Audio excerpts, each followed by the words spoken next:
The rain had already started by the time Ethan Moore arrived at the Carter house.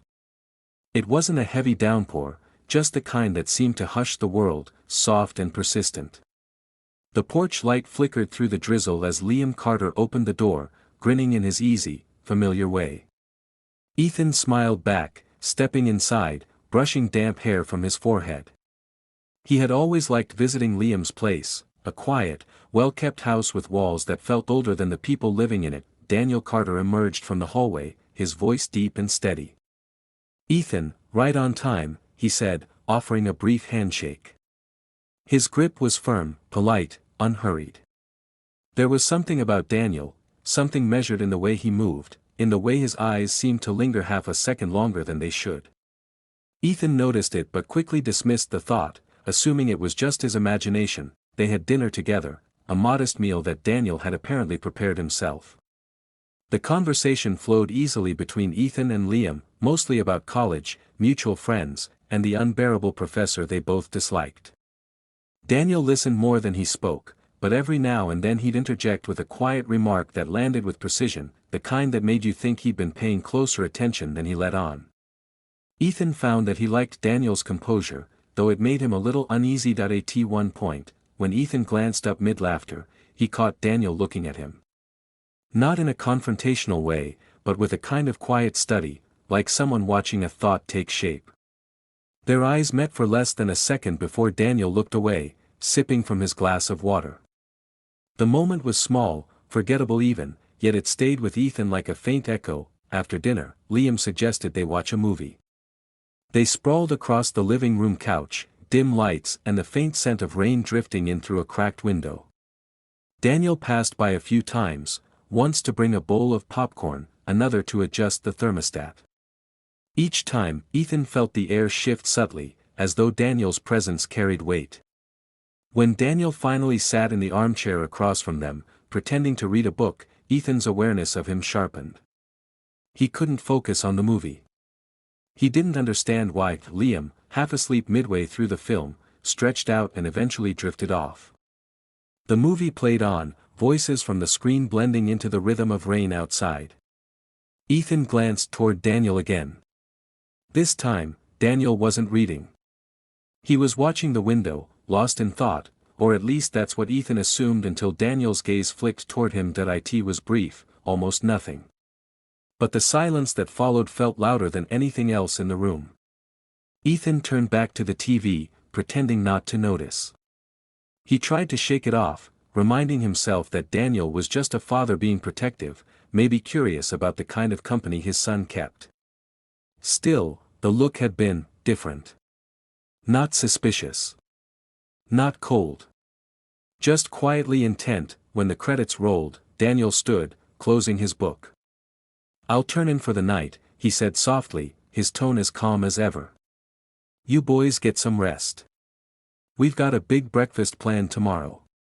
His gaze brushed over Ethan one last time before he left the room. Liam muttered something half-coherent, then mumbled, "You good to take the guest room?"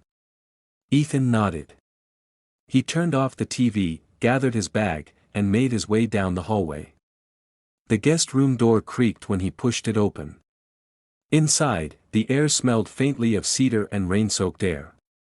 A small lamp glowed by the bedside, casting a dim halo over neatly folded sheets. Ethan sat down, feeling the weight of travel settle in his body. He told himself he was overthinking. Daniel was just kind, attentive, that was all. But when he looked up, the door was slightly open. Through the narrow gap, he saw a figure in the hall. Daniel. He stood there for a heartbeat too long, his expression unreadable. Then he turned away, his footsteps fading down the corridor. Ethan exhaled, realizing he'd been holding his breath. He turned off the lamp, lying back against the cool pillow, listening to the rain whisper against the windowpane. His thoughts swirled, memories of the dinner, the small glances, the way Daniel's voice carried a calm authority that both comforted and unsettled him. He didn't want to think about it, didn't want to read meaning where there was none, and yet, something about the look in Daniel's eyes refused to leave him. It wasn't predatory or invasive, it was gentler, almost melancholy, as if Daniel were searching for something in Ethan that he couldn't quite name. When Ethan finally drifted towards sleep, he dreamt of being watched, not with judgment, but with a kind of silent curiosity. Morning came gray and heavy with clouds. Liam was still asleep when Ethan stepped into the kitchen. Daniel stood by the counter, stirring coffee. He looked up, smiled faintly. "Morning, Ethan," he said. "Morning," Ethan replied, unsure where to look. The sound of coffee pouring into 2 mugs filled the silence. Daniel slid one across the counter toward him. "I hope you slept well," Daniel said. His voice was soft, measured. "I did." "Thank you," Ethan lied. Daniel nodded, leaning against the counter, studying the rain outside the kitchen window. "Liam's always been glad to have you around," he said after a pause. "Says you keep him grounded." Ethan gave a small laugh. "I try." There was another pause, longer this time. Then Daniel said, "Good friends are hard to come by. You seem like a thoughtful young man." Ethan didn't know how to respond. Something in Daniel's tone wasn't quite casual, but not inappropriate either. It was the kind of voice people used when speaking to someone they trusted unexpectedly. Liam's footsteps interrupted the silence, padding into the kitchen. "You 2 up already?" he yawned, stretching. Daniel turned away, pouring another cup of coffee. The moment vanished as quickly as it had formed. The rest of the morning passed uneventfully. Talk of breakfast, weekend plans, half-hearted jokes. But when Ethan stepped outside to breathe in the damp air before leaving for a walk, he caught sight of Daniel again through the window, his eyes following him with that same calm intensity. It wasn't threatening. It wasn't warm either. It was something else entirely, an observation filled with quiet thought, as if Daniel were standing at the edge of a confession he couldn't voice. Ethan turned away, pretending not to notice, but the question pressed harder in his mind than ever. Why did Daniel keep looking at him like that? He didn't have an answer. Only the growing certainty that something unspoken hung between them, fragile, confusing, and waiting. And though Ethan tried to shake it off, he knew that whatever this was, it wasn't over yet. The rain had stopped by dawn, leaving the air clear and cold.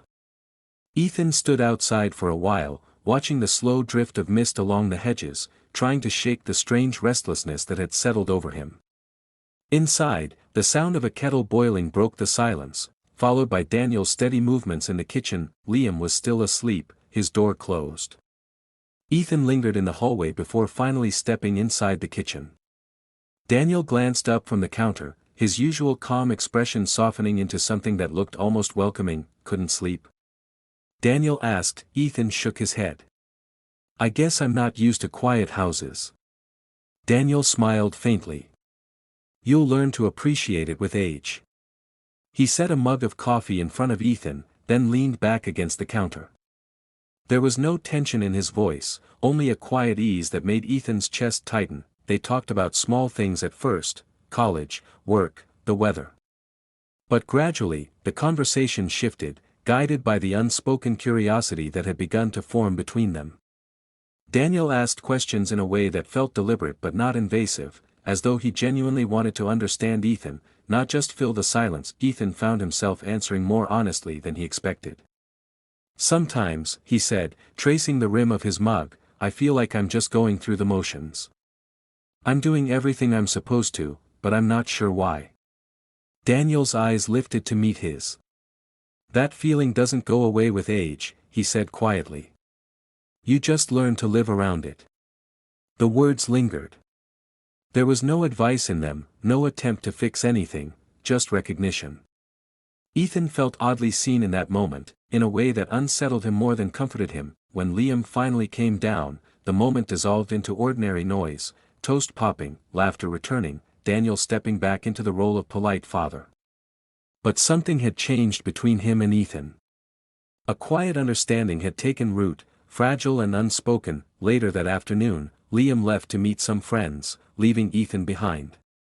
Daniel offered to drive him into town, but Ethan declined, saying he needed a little air. He walked instead, following a narrow path that led through the woods behind the house. The trees were still damp from the rain, their branches dripping onto the path. Half an hour later, he heard footsteps behind him. When he turned, Daniel was there, hands in his pockets, smiling faintly. "Didn't mean to follow," he said. "I just needed the same air, I suppose." Ethan smiled back, though his pulse quickened. They walked together without speaking for a while, the sound of leaves crunching beneath their shoes filling the silence. "You and Liam seem close," Daniel said eventually. "Yeah," Ethan replied.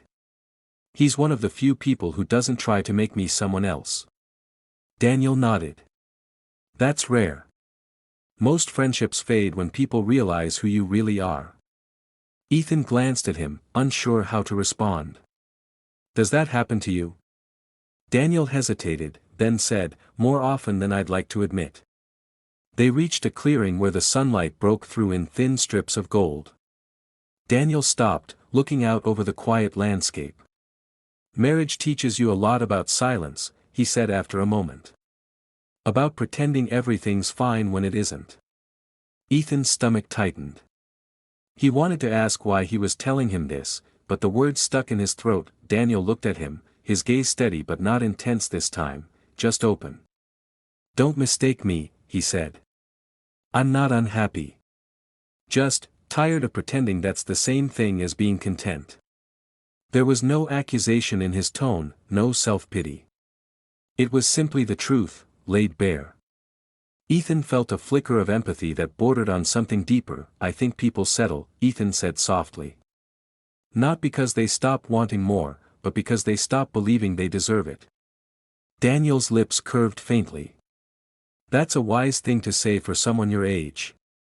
Ethan shrugged. "Maybe I've just seen enough people give up." For a moment, their eyes met again, and Ethan saw the weight behind Daniel's calmness, a quiet loneliness that felt both familiar and foreign. The kind of loneliness that doesn't come from being alone, but from being unseen. They walked back in silence, both aware of what was growing between them but unwilling to name it. By the time they reached the house, the light had begun to fade. That evening, Liam called to say he'd be staying at a friend's place overnight. Ethan didn't react, though he felt the atmosphere shift immediately. The house seemed too large, the walls too quiet.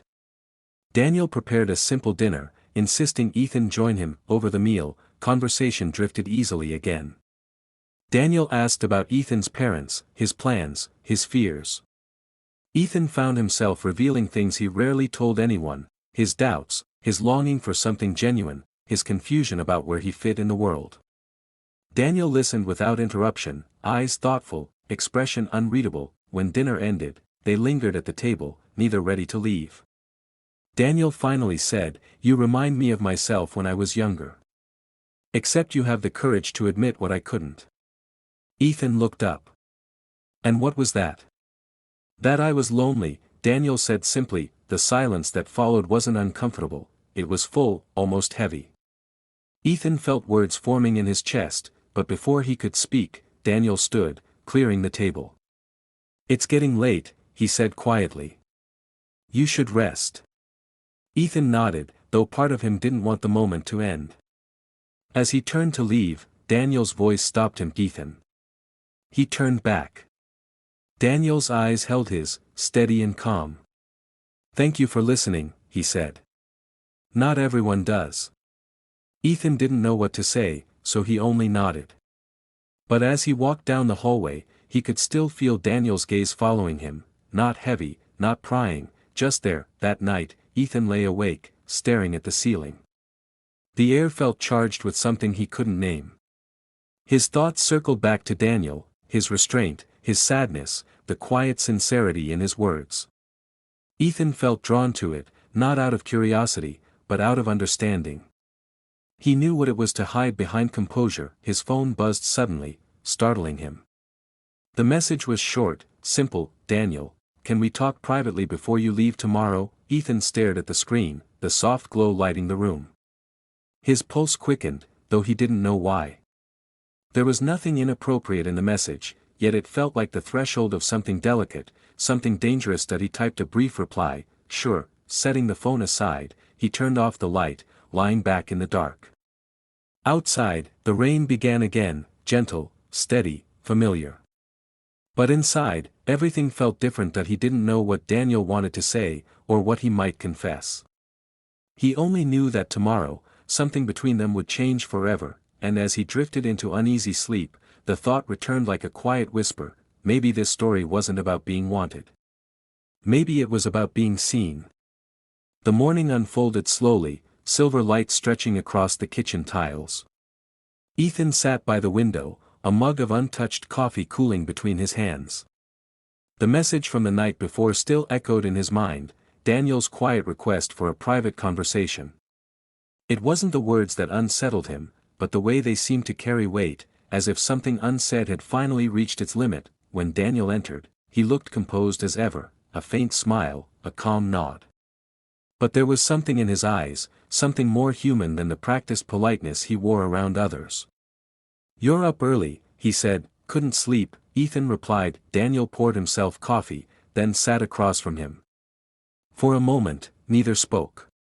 The only sound was the faint hum of the refrigerator, the ticking clock above the sink. Finally, Daniel said, "I didn't mean to make you uncomfortable last night." Ethan hesitated. "You didn't," he said, though both knew that wasn't entirely true. "I just wasn't expecting that message." Daniel nodded slowly, looking down at his mug. "I shouldn't have sent it so late. He stopped, searching for the right words.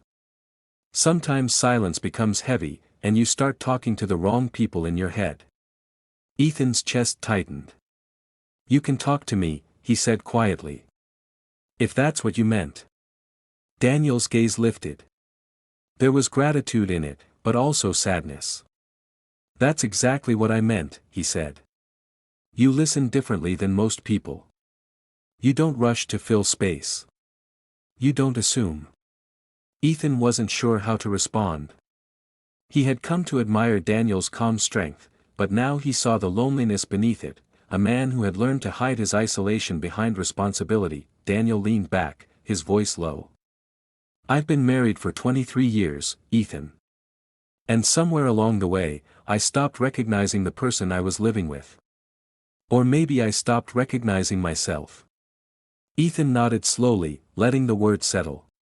"That happens to people," he said. Daniel gave a small, weary smile. "It does. But it's strange when you realize it too late." There was no bitterness in his tone, only quiet resignation.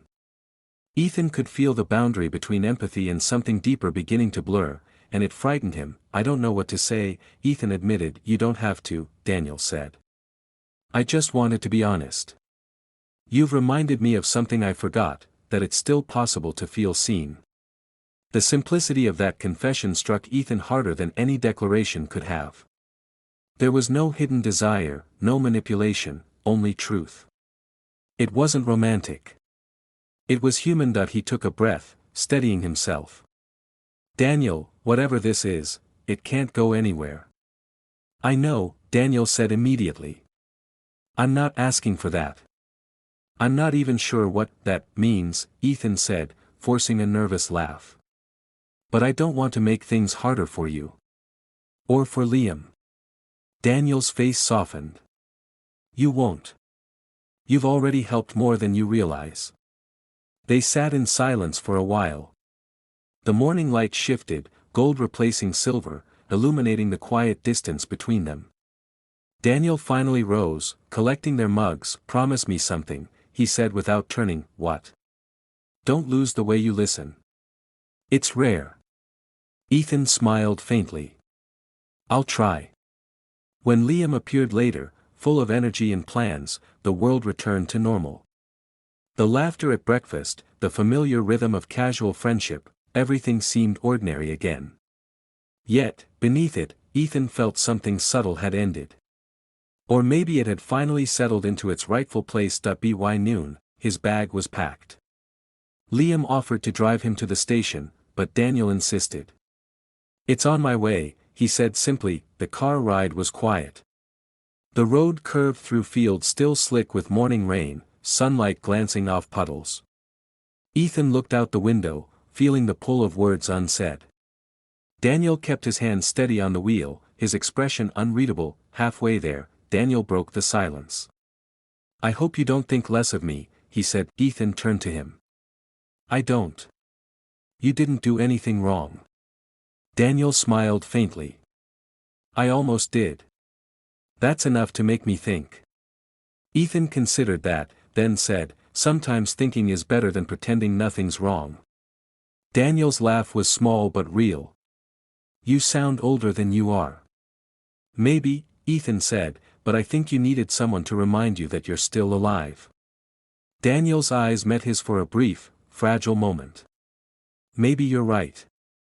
When they reached the station, the air was filled with the distant sound of a train approaching. Daniel parked, turned off the engine, and sat back. Neither made a move to get out right away. "This will sound strange," Daniel said quietly, "but thank you, for being kind when you didn't have to be." Ethan nodded. "And thank you for being honest. Most people aren't." For a moment, it felt like time paused, two people sitting in silence, bound by understanding rather than circumstance.